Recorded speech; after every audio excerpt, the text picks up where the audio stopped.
Sejam muito bem-vindos, meus amigos, eu sou o Rodrigo da Artificial Beyond e estamos de volta com a Cabana de Gelo. Hoje terminamos mais uma das mecânicas principais, melhoramos a coerência visual do mundo e damos passos de bebê com o level design. Se inscreve no canal e ativa o sininho para continuar acompanhando essa saga.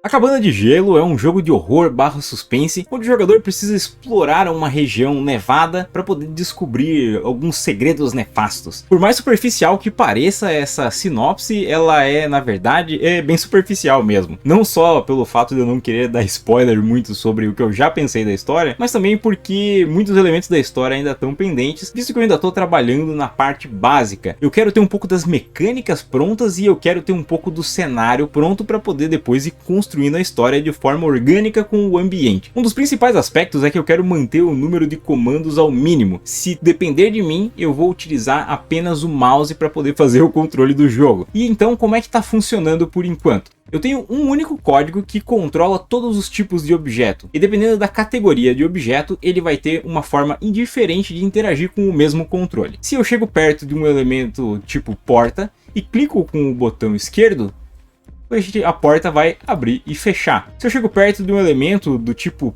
pegável e eu clico com o botão esquerdo ainda com o mesmo botão, ele vai pegar o objeto. Se eu estiver carregando alguma coisa e clicar de novo com o botão esquerdo, ele vai soltar o objeto. Se eu chego perto de um objeto do tipo gaveta, clico com o mouse e ele vai abrir e fechar a tal gaveta.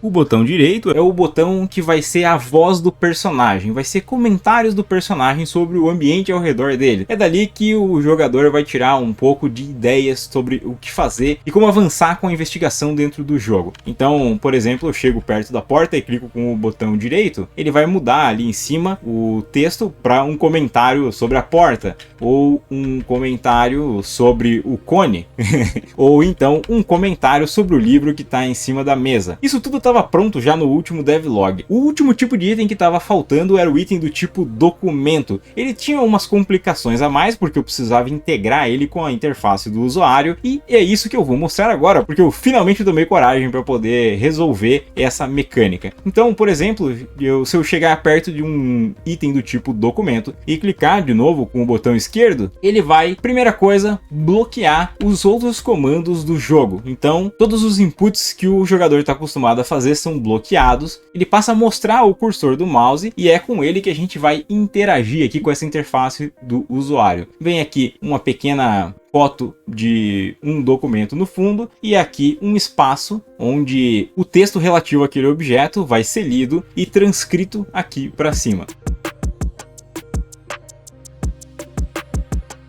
Aqui na nossa montanha nevada, lugar onde se passa o jogo, uma das coisas que eu queria fazer era aumentar a densidade da floresta. Eu achei que ela estava muito espalhada. Aqui você já pode ver que está um pouquinho mais denso, mas se eu der o play, fica mais fácil de entender a ideia. Veja que agora a visão do personagem está muito mais obscurecida pela presença das árvores, e era justamente o que eu queria. Eu quero que dê essa ideia de uma floresta densa, infinita e que esconde as coisas na distância, para que eu possa esconder segredos do jogo no meio da floresta e você não possa simplesmente ver ao chegar na varandinha da sua cabana. E veja que andando um pouco por aí, por causa do estilo da floresta, com árvores muito parecidas, com galhos secos e tudo mais, rapidamente você perde o senso de orientação e fica aí meio perdido. Isso também é muito importante para uma das mecânicas principais do jogo, mas que eu vou revelar em próximos devlogs quando eu começar a trabalhar sobre isso, porque na minha opinião, uma das mecânicas mais interessantes que o jogo vai ter. Outra coisa que eu tinha identificado anteriormente que eu ia precisar fazer era trabalhar em unificar o material de neve entre os assets. Como eu peguei o material de neve para o landscape de um lugar e peguei esses assets da floresta de outro, pode ver que o material que está sendo usado para neve não é muito parecido, então ele chama muita atenção. Essa neve aqui das árvores, ela é bem mais azulada do que essa neve que está no chão, que é uma neve mais avermelhada, parece, sei lá, pelo menos na comparação um com o outro. Então, para poder fazer isso, a forma que eu encontrei é uma forma meio manual, mas basicamente consiste em encontrar o material desse elemento, abrir o material e manualmente substituir a textura que está sendo utilizada para neve. Então essa daqui é a textura da neve que eu baixei lá do Mega Scans para poder usar no Landscape, e essa aqui é a textura que estava sendo utilizada anteriormente. Então eu estou vindo aqui manualmente e substituindo as entradas.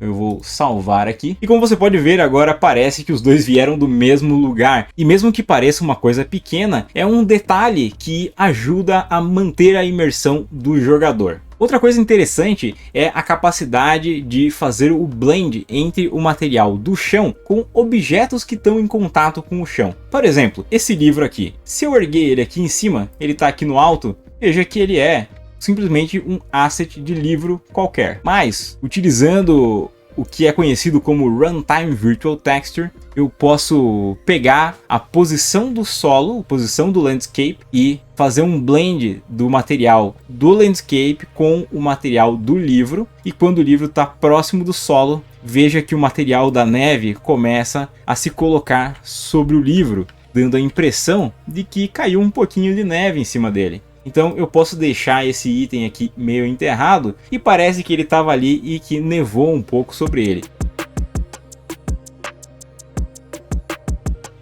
Por algum motivo, o level design é uma coisa que eu tenho involuntariamente evitado. Então o que eu tenho feito é construir bem aos pouquinhos. Eu acho que tem um pouco a ver com o fato de eu não ter exatamente muita certeza do que eu quero ver nesse nível. Talvez eu precise parar para poder dar uma planejada. Mas vou mostrar para vocês aí o que eu fiz até agora aqui, principalmente com o interior aqui da cabana, e mais vai dar uma ideia do que isso pode ser do que ele vai ser de verdade.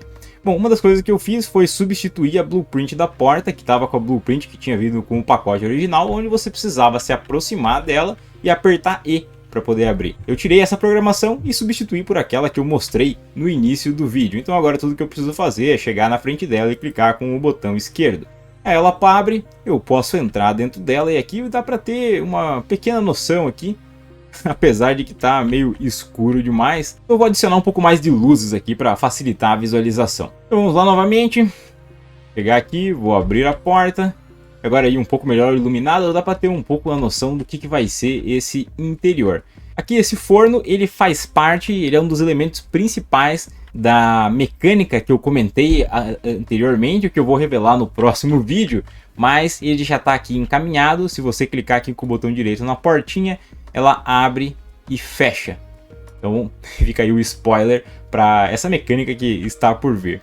Então aqui nesse pequeno ambiente vai ficar um quarto, já coloquei aqui um piniquinho aqui do lado.